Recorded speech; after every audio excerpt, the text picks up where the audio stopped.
नमस्कार, आप देख रहे हैं मेट्रो न्यूज। मैं हूं आपके साथ सरिता तिवारी और करते हैं खबरों की शुरुआत। गुरुग्राम के राजीव चौक पर प्रशासन की ओर से अलॉट की गई 2 व्हीलर और 4 व्हीलर पार्किंग में अवैध वसूली का मामला सामने आया। पार्किंग ठेकेदार 2 व्हीलर और 4 व्हीलर की पार्किंग में बीते लंबे समय से आरटीओ और सेल टैक्स विभाग के पकड़े गए बड़े ट्रकों को पार्क कराता था, जिनके नाम पर अवैध वसूली की जा रही थी। सेल टैक्स विभाग से मालिक जुर्माना भरकर गाड़ी छुड़ाकर लाता था, तो पार्किंग ठेकेदार ट्रक मालिकों से प्रति टायर 100 रुपए के हिसाब से वसूलता था। ये मामला पुलिस के संज्ञान में तब आया जब राजस्थान के रहने वाले ट्रक मालिक की गाड़ी को सेल टैक्स विभाग ने पकड़ लिया और यहां पार्क कर दी। 20 दिन के बाद जब ट्रक मालिक सेल टैक्स विभाग से गाड़ी छुड़ाकर लाया तो पार्किंग ठेकेदार ने पार्किंग के नाम पर 40,000 रुपए मांग लिए, जिसकी शिकायत ट्रक मालिक ने पुलिस को दी। पुलिस ने शिकायत मिलने पर मामला दर्ज कर जांच करनी शुरू की।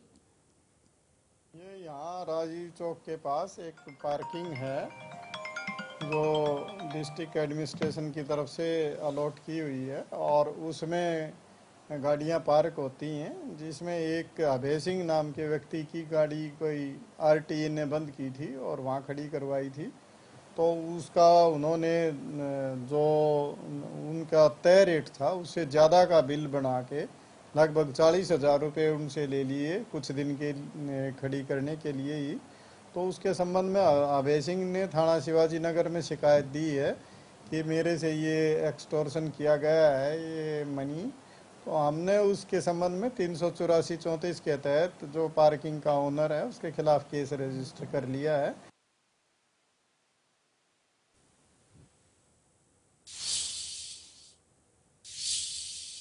डीजल, पेट्रोल और सीएनजी के बढ़ते दामों के चलते ट्रांसपोर्टेशन एसोसिएशन भारी रोष देखने को मिल रहा है। ट्रांसपोर्टेशन एसोसिएशन गुरुग्राम के अध्यक्ष ने कहा कि आए दिन बढ़ते डीजल पेट्रोल के दामों के बाद अब सीएनजी भी महंगी हो गई है, जिसकी वजह से उन्हें काफी नुकसान उठाना पड़ रहा है। क्लाइंट के बढ़े हुए रेट नहीं देते हैं। ट्रांसपोर्टेशन एसोसिएशन ने सरकार से अपील करते हुए कहा कि सरकार एक बार में ही डीजल पेट्रोल के दाम बढ़ा दे, जिससे उन्हें कस्टमर से बढ़ा हुआ किराया मिल सके, नहीं तो ट्रांसपोर्ट एसोसिएशन जल्दी हड़ताल करेंगी। बढ़ते डीजल, पेट्रोल और सीएनजी के दामों के बाद ट्रांसपोर्ट नगर में कहीं ना कहीं मायूसी नजर आ रही है और जो ट्रांसपोर्ट एसोसिएशन के लोग हैं वो काफी रोष में। जिस तरीके से आए दिन डीजल और पेट्रोल के दाम बढ़ा दिए गए, लेकिन साथ ही साथ सीएनजी के दामों में भी बढ़ोतरी कर दी गई और जिससे कि काफी नाराज वो नजर आ रहे हैं सरकार से। जिस तरीके से लोग यहाँ मौजूद हैं ट्रांसपोर्ट एसोसिएशन के, जिस तरीके से महंगाई चरम पे है और कहीं ना कहीं जो इनके कार्य हैं उसमें कहीं ना कहीं मंदी का असर जरूर देखा जा रहा है। सर, सबसे पहले आप मुझे बता दीजिए किस तरीके से देखते हैं, ट्रांसपोर्ट नगर में इस समय मौजूद हैं, आपकी एसोसिएशन यहाँ मौजूद है, क्या रणनीति तैयार कर रहे हैं जिस तरीके से डीजल, पेट्रोल और सीएनजी के दाम दिन प्रतिदिन बढ़ाए जा रहे हैं? तो जी, हमें all India motor transport Congress जो दिल्ली में है हमारा, उसके तहत बोल रहे हैं। वहाँ पर पूरी रणनीति तैयार होने लग रही है कि हम स्ट्राइक पर जाएं या क्या इस पर कहें। उस सेंट्रल गवर्नमेंट से समय समय पर वो मिल भी रहे हैं, परंतु कोई भी रिजल्ट अब तक निकलता नज़र नहीं आ रहा है। ये मेरे हिसाब से दिवाली के बाद ऐसा नज़र आ रहा है कि ये स्ट्राइक पर जाने से ही मसला हल होगा। हमारी पहली सरकार से ये डिमांड है कि आप ये 20-30 पैसे जो डेली बढ़ाते हैं इसको ना बढ़ा करके आप हमें 2 रुपये, 5 रुपये, 10 रुपये एक बार महीने का एक बार बढ़ा दें, जिससे हम किसी से लड़ सकें। कितना तेल बढ़ गया, अब 10, 15, 20 पैसे बढ़ाते हैं, वो एक महीने में 5 रुपये हो जाते हैं। कंपनी के पास जाते हैं तो ये कहते हैं 15 पैसे तो बढ़ गया, तुमने क्या चाहिए। वो 5 रुपये को नहीं देख रहे, वो सिर्फ 15 या 20 या 30 पैसे को देखते हैं। महीने के एंड में वो 5 रुपये निकल जाते हैं। अब सपोज करो यहाँ बड़ी बड़ी एमएनसी कंपनी मारुति है, मारुति भी ये कहते हैं 30 पैसे तो बढ़े महीने में, हम तो इसको लेंगे। वो 5 रुपये को ना लेकर के, जिससे कि अभी मीटिंग हुई थी हमारी मारुति ट्रांसपोर्ट एसोसिएशन वालों की, वो भी इसी चीज़ पर लड़ रहे थे कि मारुति भी नहीं बढ़ा रही, जबकि मारुति पहले ऐसी कंपनी थी इंडिया के अंदर जो कि 2 रुपये डीजल बढ़ जाता है, 2 रुपये का हमें बेनिफिट कंपनी देती थी। आज 10 रुपये बढ़ गया तो तब भी बेनिफिट नहीं दे रही है। और इसके तहत जैसे सीएनजी आप कह रहे हो, सीएनजी में भी यही हाल हो गया। अब हमें सुनने में आ गया 70 रुपये तक जाएगी महीने के अंदर अंदर। लोग बगैर ने डीजल गाड़ी की बजाय सीएनजी लेनी शुरू गई। आज 85% डीजल की गाड़ियाँ सेल हो रही हैं एनसीआर में। और ये ही हाल यदि रहा तो एनसीआर में सीएनजी की गाड़ी वालों को सबसे नुकसान होने वाला है, क्योंकि इस गाड़ी की लाइफ नहीं है, इसके हमें ड्राइवर प्रोवाइड नहीं होते। अब सर्दी में तो मिल जाएंगे, गर्मी में इसके ड्राइवर भी नहीं मिलेंगे। आप क्या कहना चाह रहे हैं, किस तरीके से आप देखते हैं, जिस तरीके से पहले ट्रांसपोर्ट लोग यूज करते थे, लेकिन अब जिस तरीके से डीजल पेट्रोल बढ़ गया, तो आपके जो बिजनेस है उस पर कितना असर देखते हैं? देखिए जी, पूरा असर पड़ रहा है। हमारे जो एग्रीमेंट हैं वो 70 रुपये से थे, जब डीजल 70 रुपये था हरियाणा में, लेकिन आज ये 100 रुपये के आसपास पहुंच रहा है। हमें काम करना डीजल गाड़ियों से बहुत ही मुश्किल हो गया है। पार्टियों को बोलते हैं, पार्टी कहते हैं अभी करेंगे करेंगे, अभी दिवाली बाद करेंगे, हमें कोई भी कहीं से कोई रिस्पॉन्स नहीं मिल रहा है। जैसा कि शर्मा जी ने कहा, सीएनजी गाड़ी, हमने सीएनजी में भी डाइवर्ट हुए, लेकिन सीएनजी भी डेली डेली बढ़ रही है, तो ना तो हमें सीएनजी में कोई बेनिफिट मिल रहा है, ना हमें डीजल में बेनिफिट मिल रहा है। लेकिन होगा अब यही कि हमें मजबूरन डीजल गाड़ियां खड़ी करनी पड़ेगी। ना तो हमारे सरकार कोई हमारी तरफ ध्यान दे रही है, ना हमारी तरफ कोई कंपनी वाला ध्यान दे रहा है। ट्रांसपोर्टर है जो स्ट्राइक भी कर रहे हैं। हाँ, सुनने में ये है कि वे स्ट्राइक पे जाएंगे अगर हमारा कुछ समाधान नहीं निकला तो। ये आप क्या कहना चाहेंगे भाई साहब, जिस तरीके से सरकार सुन नहीं रही, दिन प्रतिदिन जो डीजल पेट्रोल या फिर सीएनजी के दाम है उसमें बढ़ोतरी की जा रही है, क्या रणनीति है इस बार ट्रांसपोर्टरों की? ट्रांसपोर्टर की रणनीति ये है कि हर चीज़ की महंगाई हो रही है, टायर से लेके हर चीज़। कंपनियां हमारे ऊपर कोई ध्यान नहीं दे रही है, ना ही कोई सरकार ध्यान दे रही है। इसमें तो हमारे को डीजल गाड़ियां खड़ी करनी पड़ेगी, और जो हमारी एसोसिएशन कहेगी उसके तहत हम आगे की कार्रवाई करेंगे। तो आपने देखा किस तरीके से जो एसोसिएशन के लोग हैं, काफी रोष उनके अंदर नजर आ रहा है। जिस तरीके से सरकार से वो काफी उम्मीदें लगाए जरूर बैठे, लेकिन जिस तरीके से एक दिन के बाद अगले दिन फिर जिस तरीके से डीजल पेट्रोल के या फिर सीएनजी के दाम बढ़ रहे हैं, तो उनका साफ तौर पर यही कहना है कि जो एग्रीमेंट है वो 70 रुपए में जरूर हुआ था, लेकिन जो डीजल है वो 100 रुपए तक पहुंचने वाला है। तो अब ऐसे में देखना होगा कि सरकार अब ट्रांसपोर्टरों की बात मानती है या नहीं। गुरुग्राम से संजय राठौर, इंडिया न्यूज। गुरुग्राम के सदर बाजार में त्योहारी सीजन के दौरान लोगों की भीड़ बढ़ रही है। कोविड-19 नियमों का पूर्ण रूप से पालन नहीं हो पा रहा है। लोग बिना मास्क और सोशल डिस्टेंसिंग के बाजारों में नजर आ रहे हैं। दीपावली से पहले बढ़ती बाजारों में लोगों की भीड़ के कारण कोरोना दोबारा फैलने का डर बना हुआ है।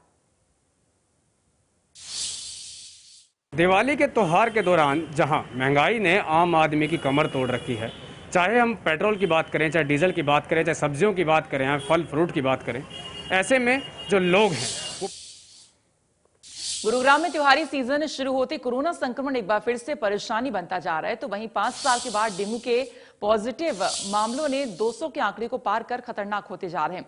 वहीं डेंगू संदिग्ध मामलों की संख्या भी 3600 के पार हो गई है। लापरवाही का आलम ऐसा हो रहा है कि कोरोना और डेंगू का संयुक्त अटैक साइबर सिटी की जनता की परेशानी का बड़ा कारण बन सकता है।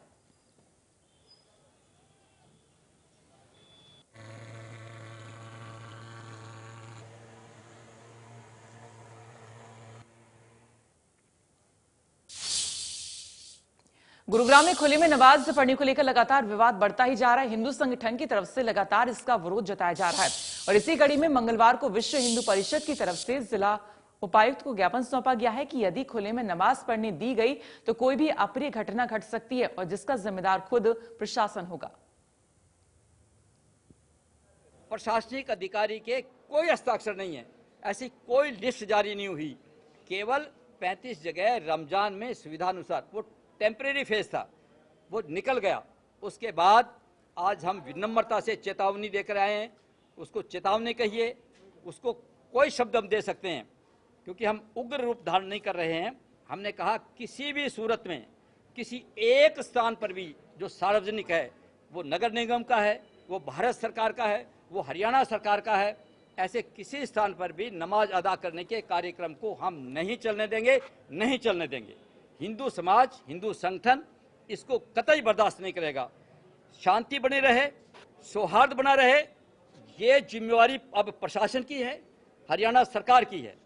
इसलिए हम विनम्रता से मुख्यमंत्री को भी आपके माध्यम से बता देना चाहते हैं कि आपको दी गई गलत सूचना का हमने उपायुक्त से कहा है कि उसे सुधार करें, उसमें संशोधन करें और मुख्यमंत्री को ठीक सूचना जाए, ये जिला प्रशासन का दायित्व बनता है। तो मुख्यमंत्री को गलत सूचना उन्होंने उसी आधार पर कह दिया कि कहीं अलॉट हुआ होगा, कहीं सिग्नेचर हुए होंगे, कहीं स्टैम्प, ऐसा कुछ नहीं हुआ। केवल मस्जिद, ईदगाह और उनके अपने घर, उनको छोड़कर किसी भी स्थान पर, भले ही किसी का व्यक्तिगत स्थान क्यों ना हो, किसी हिंदू का, जिसके कारण से दूसरे लोग परेशान हो, ऐसा हिंदू संगठन संयुक्त हिंदू संघर्ष समिति, जिसमें 22 हिंदू संगठन सम्मिलित हैं, ऐसा कोई गुरुग्राम के वजीराबाद में सीएम फ्लाइंग दस्ते की बड़ी कार्रवाई में मकान से 187 गैस सिलेंडर पकड़े हैं। दोपहर 3 बजे सीएम दस्ते ने रेड की थी, जिसने सिलेंडरों से भरा ट्रक एजेंसी की बजाय घर में खड़ा कर रखा था। कमर्शियल सिलेंडर और घरेलू सिलेंडर बरामद कर लिए गए हैं। स्थानीय पुलिस और सीएम फ्लाइंग दस्ता गैस सिलेंडर एजेंसी मालिक से पूछताछ कर रहे हैं। आरोपी ने गुरुग्राम में 2 गैस एजेंसी ले रखी है। एजेंसी मालिक रेजिडेंशियल इलाके में लोगों की जान को दांव पर रखकर नियमों का उल्लंघन कर रहा था।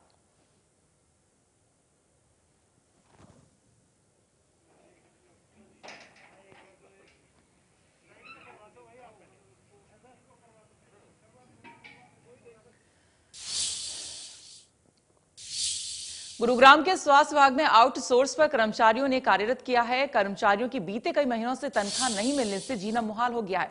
1 से 2 महीने के इंतजार के बाद जब इन कर्मचारियों ने ठेकेदार से गुहार लगाई तो इनके पैरों तले जमीन खिसक गई। ग्रेजुएट कर्मचारियों को जो सैलरी दी गई है वो कंप्यूटर ऑपरेटर की नहीं बल्कि स्वीपर की दी गई है। वहीं इन कर्मचारियों ने विरोध किया तो इनकी सैलरी को रोक दिया गया है। समस्या कि काम के दाम नहीं मिल रहे। यहाँ पे आउटसोर्स कर्मचारी जिनको पूरा हिंदुस्तान कोरोना वॉरियर के नाम से जानता है, जिन्होंने अपनी जान पे, अपने बच्चों की जान पे खेल के प्रदेश की रक्षा करी और कोरोना को कंट्रोल करने में 80% उनका ही योगदान है। 80% आप सोच लीजिए। और आज ये हालत हो गए हैं, कोरोना खत्म हो गया है, बड़े बड़े भाषण दिए जा रहे हैं, लोगों को बोला जा रहा है कि कोरोना वॉरियर को ये देंगे वो देंगे। आप हैरान होंगे, इनको 7 महीने से सैलरी नहीं मिली आज तक। और ये नहीं कि हमने ये मांग उठाई नहीं, हम 6 महीने से रोज किसी ना किसी अफसर, सीएम, हेल्थ मिनिस्टर सबको लेटर लिखते रहते हैं, मीटिंगें करते रहते हैं, सिर्फ आश्वासन के अलावा कुछ नहीं मिला। और हमें बिना बताए स्वीपर की पोस्ट पर डाल दिया गया है। और जब हमारी सैलरी आई है तब हमें पता चला कि हम स्वीपर की पोस्ट। सैलरी आ गई आप लोगों की? नहीं, वो शुरू की अप्रैल और मई की जो आई। तो आप कितने महीने से सैलरी नहीं मिली है? 4 महीने से हमारी सैलरी नहीं मिली। क्यों नहीं मिल रही है? क्या आपने सवाल नहीं पूछा? हमने पूछा था, कोई रिप्लाई नहीं मिलता हमें। किस तरह का रिप्लाई ठेकेदार की तरफ से आपको दिया जा रहा है? हमें कोई भी रिप्लाई नहीं दिया जा रहा है। हमें बस यही कहते हैं कि दिवाली तक डाल देंगे, ये डाल देंगे, पर अभी तक कुछ रिप्लाई नहीं है। 4-5 दिन तो रहे हैं दिवाली। सबसे पहले तो आप लोगों का धन्यवाद करूंगा, क्योंकि हमारे आउटसोर्स के जो कर्मचारी हैं जिनको 7 महीने से सैलरी नहीं मिल रही है और 7 महीने से जो ये कोरोना वॉरियर हैं, इनको घर चलाने में कितनी मुश्किल हो रही है। इस तरह से बच्चे पालना बहुत मुश्किल हो रहा है। हम बार बार रिक्वेस्ट कर चुके हैं और बहुत बार मीटिंग कर चुके हैं। हर बार यही आश्वासन मिलता है, सोमवार को आ जाएगी, 2 दिन में आ जाएगी, 4 दिन में आ जाएगी। इसके अलावा अभी तक 7 महीने बीत गए, कोई सुनवाई नहीं हो रही। और हम परेशान होकर कल डीसी साहब से मिलेंगे और वहाँ जो हमारी समस्याएं हैं उनका हल नहीं होता है तो हम वहीं धरने पे जब तक बैठे रहेंगे जब तक हमारी समस्याओं का समाधान नहीं हो जाता। लेके सर उधार लेते हैं, फिर जिससे हम उधार लेते हैं हम यही बोलते हैं कि जब सैलरी आएगी हम आपको दे देंगे, क्योंकि हमें आश्वासन देते हैं इस महीने की 10 तारीख को आ जाएगी, तो हम अगले बंदे को 10 बोलते हैं, फिर ये उस 10 को भी नहीं आती, फिर अगली 10 को भी नहीं आती। करते करते हम लोगों का ये 3rd मंथ चल रहा है। और अब इन्होंने बोला दिवाली पे देंगे, वो भी जब हम बोल रहे हैं तो उससे पहले इनको याद नहीं था कि दिवाली का भी कोई त्योहार है और इन सबको मनाना है। वो तो हमारे लिए ना ऐसा कुछ भी नहीं है। सैलरी से हमें पता चला कि भाई हमें कंप्यूटर से हटाकर स्वीपर की पोस्ट पे डाल रखे हैं। हमने कहा भी ठेकेदार के सुपरवाइजर को, काम क्या कर रहे हैं आप? कंप्यूटर काम कर रहे हैं सर। और 2020 से मार्च से जब कोविड स्टार्ट हो गया था ना, जब से ड्यूटी कर रहा हूँ सर, मैं किसी सारे कंप्यूटर वाले ने मना कर दिया था। स्वीपर का ग्रेड क्या है? सैलरी कितने मिलती है? 15,905 है सर। और आपको जो ऑपरेटर पे उसका कितना है?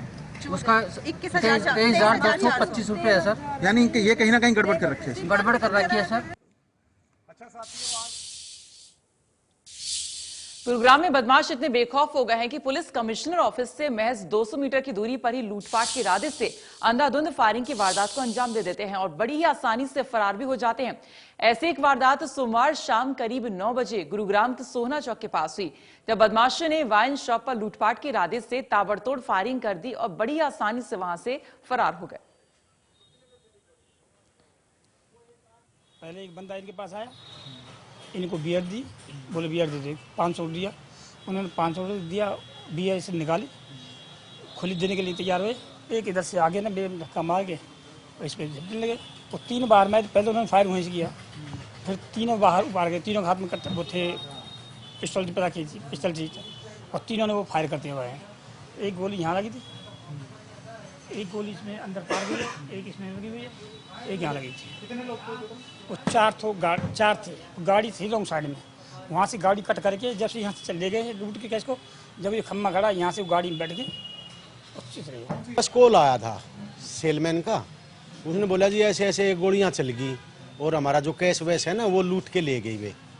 तो मैं तुरंत बॉर्डर के नज़दीक था, मैं दिल्ली से आ रहा था सिकंदरपुर के नज़दीक, तो मैं वहाँ से गाड़ी सीधा लेके यहाँ आया, तो यहाँ देखा तो पुलिस आई हुई थी और ये अपनी कार्रवाई कर रहे थे सब।